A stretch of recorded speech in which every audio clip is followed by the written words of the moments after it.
Hello, dear audience. This is John Conan. I'm going to do a presentation today about how to teach high context communication to language students. First of all, we have to understand what is high context and low context communication style, and how we can teach high context communication specifically to language learners. First of all, these concepts of high and low context communication are coined by Edward T. Hall, and we're going to see what it means in detail very soon. When you learn a language, you also learn the culture of that language. I'm pretty sure we have been told this for many times by any of our professors. And this is important in a way that it teaches us the language and culture are deeply intertwined and not separate entities. To understand high and low context communication, we have to cover two different concepts. First, what is culture? Well, there are many definitions to it, but I have listed three of them. According to Herskovitz, culture is the human part developed to fit the environment. Okay. And according to Hofstede, the collective programming of the mind, distinguishing members of a group or a category of people from others. So, according to Hofstede, culture is something that makes you different from other kinds of people. And finally, Hall defines culture as something often subconscious, an invisible control mechanism operating in our thoughts. And what is context? Context is briefly defined as the information that surrounds an event, according to Nishimura. And as we said, the whole himself coined the concepts, and he defines it as the cultures of the world can be compared on a scale from high to low context.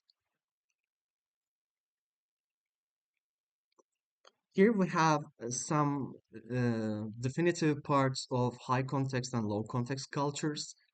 In high context cultures, communication style is influenced by the closeness of human relationships, well-structured social hierarchy, and strong behavioral norms. And according to Nishimura, in a high context culture, internal meaning is usually embedded deep in the information. So not everything is explicitly stated in writing or when spoken. In a high context culture, the listener is expected to be able to read between the lines to understand the unsaid, thanks to his or her background knowledge. On the other hand, when it comes to a low context culture, it is characterized by direct and linear communication and by the constant and sometimes never ending use of words. Communication is direct, precise, dramatic, open, and based on feelings or true intentions. Here I have listed some of the key characteristics of high context communication. First, relationships are more important than you think. Trust building is essential. Who you are can matter more than what you say. So, related to other people, who you are, what is your status? How do you relate to other people? It highly influences how you express yourself or join the communication. And the second most important thing is reading between the lines. Focus in high context communication is less on the literal words, more on the implications and intentions. You're expected to infer the message, heavily includes the game of mind reading, and meaning is often layered and sophisticated.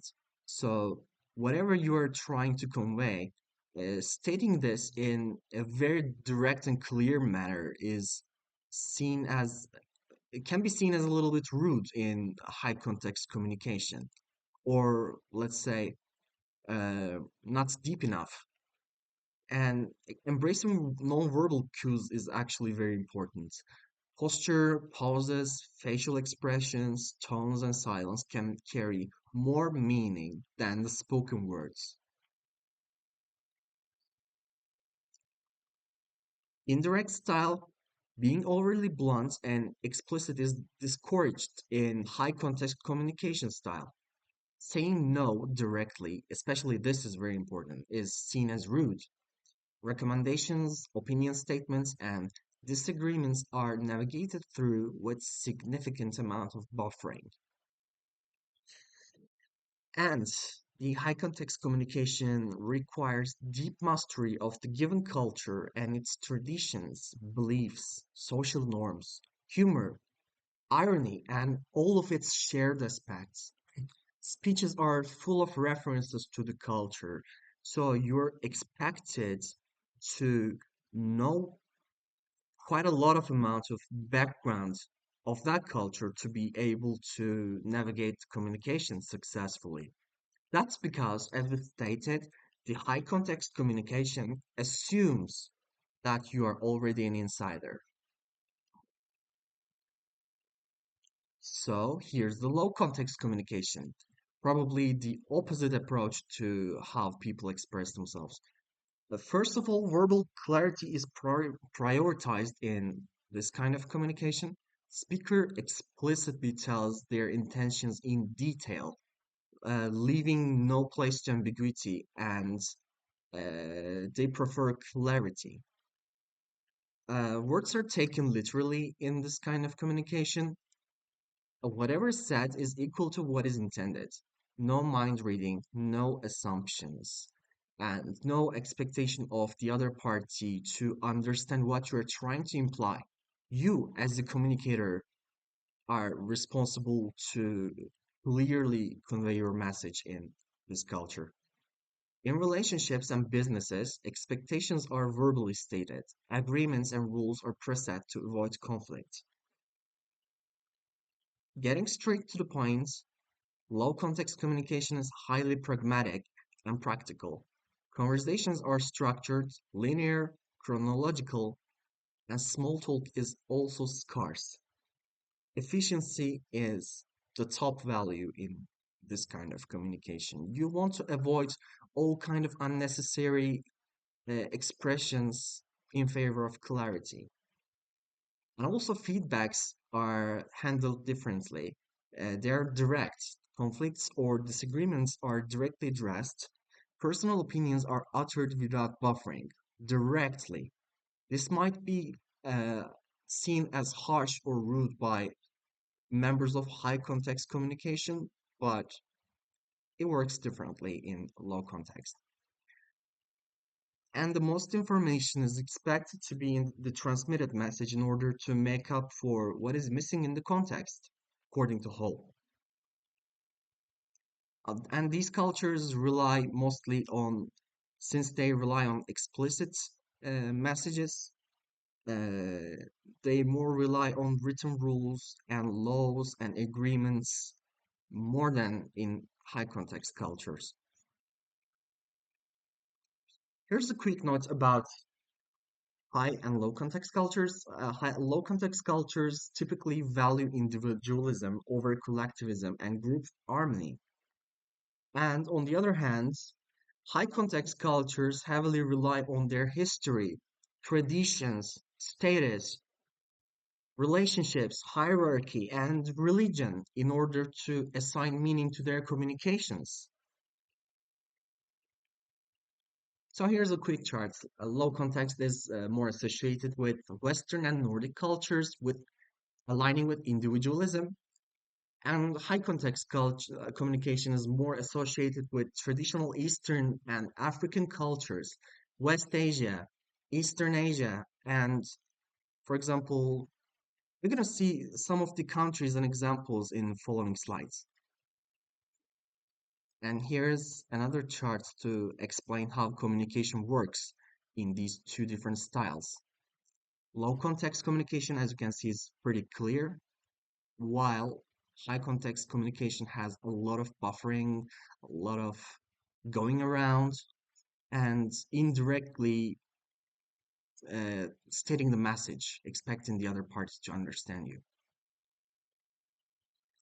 Finally, for when it comes to our country, which one do you think our culture is closer to?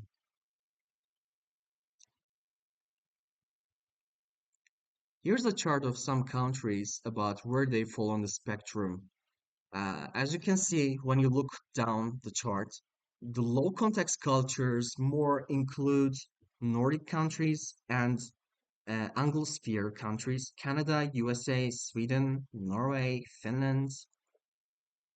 They're direct and explicit, no need for context, task-oriented, individualistic, monochronic, attention to verbal. Yeah. And can you see the Turkey? It is somewhere up here. We are considered actually one of the typical high context cultures in research. Indirect and implicit needs context, relationship oriented, sum up, collectivist, polychronic, and attention is to nonverbal.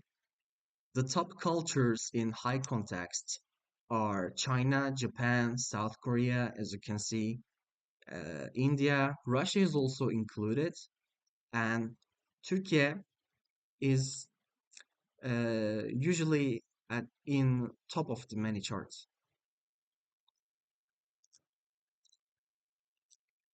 Here's another chart for cultural dimensions for Turkey by Hofstede. Uh, as we can see, we have high power distance, which means that hierarchy is a big thing in our culture. Uh, we have strong uncertainty avoidance, and here's the masculinity and femininity part. This refers to how competitive one culture is, and we seem to be in the middle. And the collectivism is a little bit heavier than individualism for Turkey. And as you can see, finally, we are more prone to high context communication than low context. So after after this much background knowledge, we can finally start how to teach high context communication to language learners. Here are some pedagogical tips to consider that I listed. So, authentic material, as we know, is very important in all kinds of language teaching, but it is more important than ever in teaching high context communication. And that's because the authentic relationship structures and hierarchy and the cultural background can only be seen in authentic material in its best way. Use real life materials and contextualize the lesson. You can do it by providing authentic reading materials, or you can introduce role play to your lessons to visualize a scene that would probably happen in real life in that culture. This pushes the learners to rely on tonations and polite phrases, increasing their situational awareness. So, what about the task-based language teaching? This is actually perfect suit for the lectures aiming to teach high context style, and some reasons are learners deal with real world objectives. So in task-based approach, the focus is more on completing a task successfully rather than the language structure and grammar itself. So it's a very good deal for understanding the cultural backgrounds of the given language. They will have solid practical purposes to achieve, and they will be naturally surrounded by context, which is an inseparable part in our lessons, and they will implicitly learn the behavioral codes. So gestures and mimics, these are also very important in high context cultures. So as teachers, we can introduce bodily gestures, mimics, facial expressions, voice patterns, and volume, speed, tone of the language into our lessons, whatever helps comprehending the given message. This can even be taken as a separate standalone topic to be taught, as nonverbal cues are a very big part of the communication in high context cultures. One example is the ticking sound as hayır in Turkish. Layers of meaning. refers to how a certain expression can be understood in different layers in high context cultures. Meanings of expressions can change dramatically depending on the context or nonverbal cues. Here is an example from Turkish. Hayırdır, for example, can depend, like depending on how you intonate it, it can mean surprise or it can mean an aggressiveness, like or buyurun or buyurun. The meaning changes entirely on the tonation. Focusing on the cultural norms, social hierarchies, and the concept of saving face. While designing worksheets or tasks, always consider to clearly state the hierarchical relation between the parties of a conversation so the necessary language register can be understood by your students. For example, a 14-year-old girl talking to her grandfather, so we know what the hierarchy is. Grandfather is older, and the 14-year-old girl needs to speak to him in a specific manner, maybe using specific grammatical structures. And if the target language has honorifics, teach them separately and within their context. Some examples are sen and siz distinction in Turkish, to and shoma in Persian, and ni and nin in Chinese. Protecting the harmony and the relationships is valued over sharp honesty and literal utterances in high context cultures. You want to avoid clashing. You want to protect the harmony by using buffering or indirectly expressing something that you disagree on. You might give them translation charts that include both literal translation and the underlying meaning, because these two in high context cultures can differ a lot. And emphasize your relationship first, not efficiency first. What else can we do? We can gamify it. Add challenge to your lessons, such as can you find what is not said? Or can you criticize someone without using the word you? Can you ask for a favor? Can you decode a change in tone? These are examples of some small tasks that students can practice. And here are shortcut phrases. High context communication is full of set phrases that the native speakers use frequently. Actually, all languages have kinds of set phrases, but you can observe that these are used more commonly in high context cultures because there are strong cultural norms about what to say where and when. For example, kolay gelsin, geçmiş olsun, ellerin dert görmesin. These are some fixed phrases that people use frequently in their daily lives. They provide safe and accepted shortcuts for everyday expressions, and they immediately create a sense of belonging between the communicating parts.